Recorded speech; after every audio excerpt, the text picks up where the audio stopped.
Hello and good morning. Today is January 9th, 2026, and you're listening to That's Old News, the daily download making old headlines hot again. I'm your host, Ainsley Harvey, and as always, we're looking at what went down on this day in history, which means we are rewinding it all the way back to 1431, where our girl, Joan of Arc, is officially put on trial. The proceeding was a total sham, resulting in her guilty verdict and subsequent burning at the stake. Speaking of total shams, this is the day that Christopher Columbus believes he discovered mermaids. Yeah, January 9th, 1493, Columbus reports seeing tailed figures in the sea, describing them as not half as beautiful as they are painted. There was a very good reason for that. They were manatees. Today is also the day in 1806 where Britain saw one of its grandest state funerals, with Admiral Horatio Nelson receiving a hero's farewell in St. Paul's Cathedral for his role in defeating Napoleon's fleet during the Battle of Trafalgar. Speaking of France, today is the date that Emperor Napoleon III died in 1873 at age 64. Now, he was the nephew of Napoleon Bonaparte, who was elected the first president of France's Second Republic.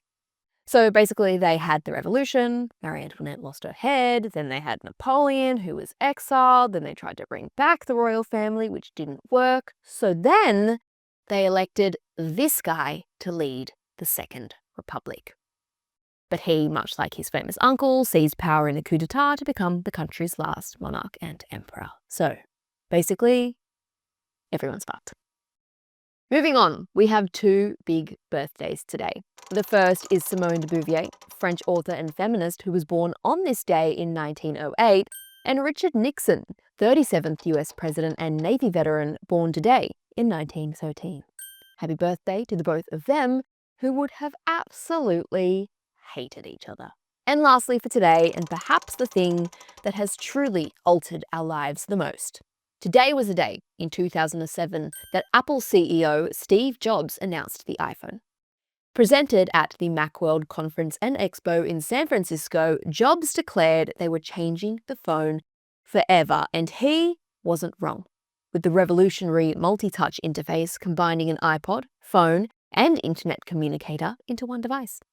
It's also the reason this podcast is brought to you today. And that's old news from this day in history. I'm Ainsley Harvey, and we'll see you right back here tomorrow.